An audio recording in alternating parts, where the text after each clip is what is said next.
No dia do juízo haverá um encontro definitivo com Jesus. E nesse encontro, 3 verdades vão se acender como lâmpadas que mostram aquilo que você realmente fez, deixou de fazer e o que habitava seu coração. Hoje eu quero preparar você para esse momento. Quero que antes de chegar lá, você saiba o que precisará olhar nos olhos do Senhor e o que pode, ainda agora, alinhar. A primeira verdade que você terá que explicar é o que fez com a verdade que recebeu.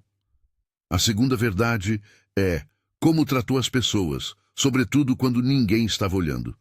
A terceira é qual era o estado do seu coração, quais eram suas motivações, suas intenções mais íntimas. Cada uma dessas verdades é bíblica, prática e decisiva.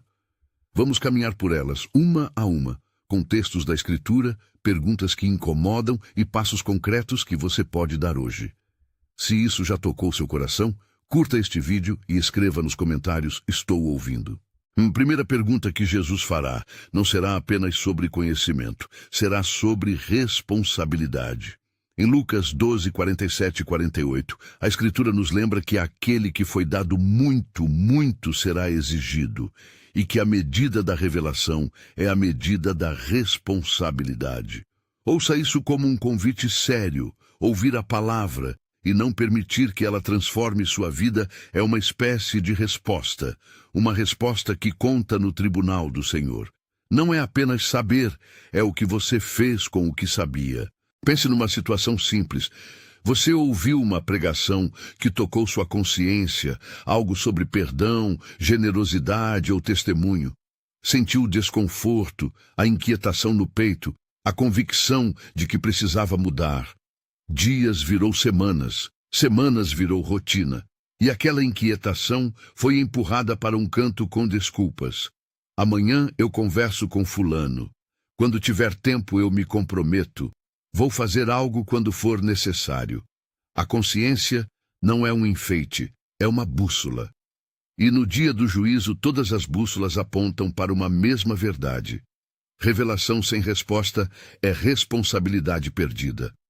Pergunte a si mesmo agora: que convicções eu tenho ignorado? Que palavras da palavra tocaram minha vida e eu venho adiando? Não responda com pressa, seja honesto. A pergunta que Cristo colocará diante de cada um é simples: o que você fez com aquilo que eu te dei? E essa pergunta não aceita meio termo. Aplicação concreta. Escolha uma única convicção que você tem negligenciado. Escreva-a agora, com data e compromisso. O que você vai fazer, quando vai fazer e como vai prestar contas. Pode ser tão prático quanto telefonar para alguém, pedir perdão, começar a estudar a Bíblia de novo ou oferecer tempo num ministério. Comprometa-se com uma ação específica nas próximas 48 horas. Se você aceitar esse passo hoje, estará respondendo à primeira verdade com vida e não com desculpas. A segunda verdade é sobre como você tratou os outros, especialmente os pequenos, os invisíveis, os esquecidos. Em Mateus 25, 31, 46, Jesus descreve o julgamento das nações com palavras duras e claras. Estava com fome e me deste de comer. Estava doente e me visitaste. E finaliza dizendo que o que fizemos a um destes pequeninos, fizemos a ele. Não se trata apenas de grandes atos públicos. Trata-se de atitudes cotidianas. As coisas que você fez e as que deixou de fazer. Essa verdade é também reforçada por Tiago 4,17. Aquele, pois, que sabe fazer o bem e não o faz, comete pecado. A omissão moral pesa. Há gestos simples que carregam eternidade.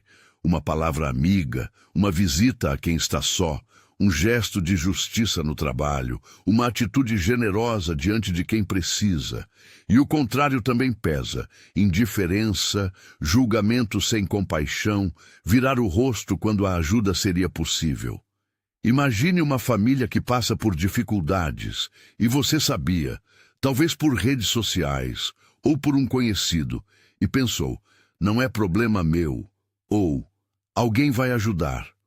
Ou pense naquela pessoa no seu trabalho que vive isolada, que precisa de um convite para o almoço. Você nunca deu esse passo. Somos todos tentados pela rotina, pela pressa, pela economia emocional. Mas no juízo não haverá desconto para a pressa. Haverá apenas perguntas sobre o amor prático. Pergunte-se: quem eu ignorei quando poderia ter ajudado? Que gesto simples eu poderia ter feito e não fiz? Não responda com abstrações. Lembre de nomes, ocasiões, oportunidades concretas. Aplicação concreta. Hoje, escolha uma pessoa e faça uma ação prática. Ligue, visite, leve comida, escreva uma carta ou ofereça ajuda financeira, se isso for possível. Se o contexto não permitir contato direto, então faça algo equivalente que represente um compromisso. Doe para uma instituição confiável que atende os necessitados.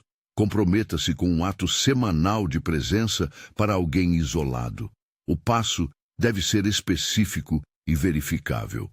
Pequenos atos geram um peso eterno quando feitos por amor. Enquanto falamos de como tratamos os outros, não podemos ignorar que amar a Deus e odiar o irmão é contraditório. Em 1 João 4:20, a Escritura diz que quem diz amar a Deus e não ama o irmão é mentiroso. Amor aos outros não é opcional para quem clama amar a Deus. É prova pública e íntima do encontro com Ele.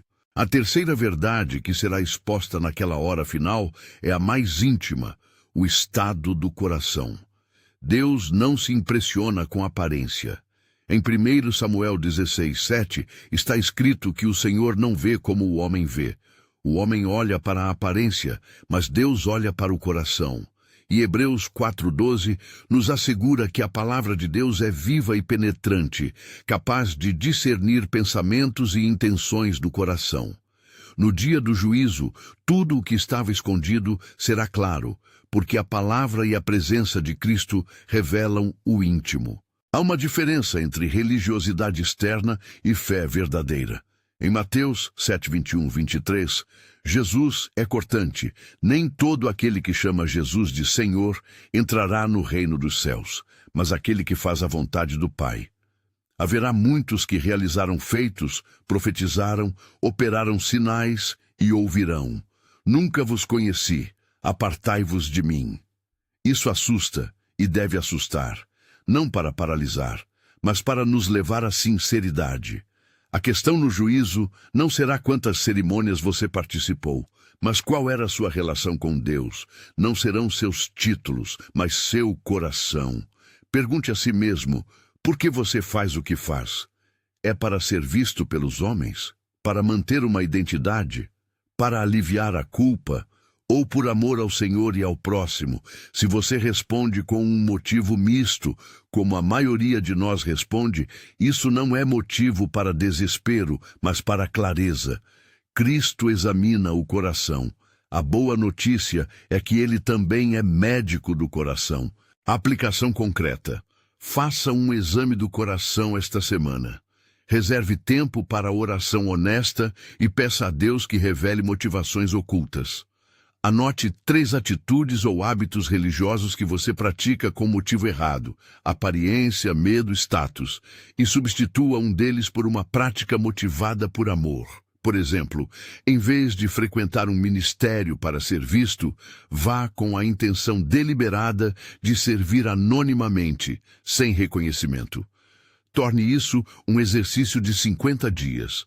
Cada dia, uma ação motivada pela razão correta. Se precisar, peça a um irmão de confiança para prestar contas. Enquanto você examina o coração, lembre-se de que Deus conhece você profundamente. O Salmo 139 nos lembra que o Senhor sonda e conhece nossos pensamentos. Nada está oculto aos olhos do Criador. Isso pode provocar temor, mas também é consolação. Ele vê o que é frágil, o que busca mudança, o que se arrepende. Ele vê a sinceridade ainda nascente e, por sua graça, transforma. Chegamos, então, ao ponto culminante. Como unir essas três verdades na vida prática de cada dia? A resposta é simples e difícil ao mesmo tempo. Responder à palavra, amar o próximo com obras e permitir que Deus purifique as motivações do seu coração. Isso significa responsabilidade ativa, empatia concreta e autenticidade interior. Quando falamos de responsabilidade pelo que recebemos, não estamos falando de perfeição, mas de resposta. Ser responsável é obedecer o que Deus já colocou diante de você. Quando falamos de ação para com o próximo, não falamos de heroísmos, mas de fidelidade nas pequenas coisas. E quando falamos do coração, não estamos exigindo santos impecáveis, mas corações rendidos, transparentes, que confessam e se arrependem. Há uma graça que encontra o arrependimento. Cristo não é apenas juiz, ele é salvador. A urgência que trazemos aqui é equilibrada com a esperança.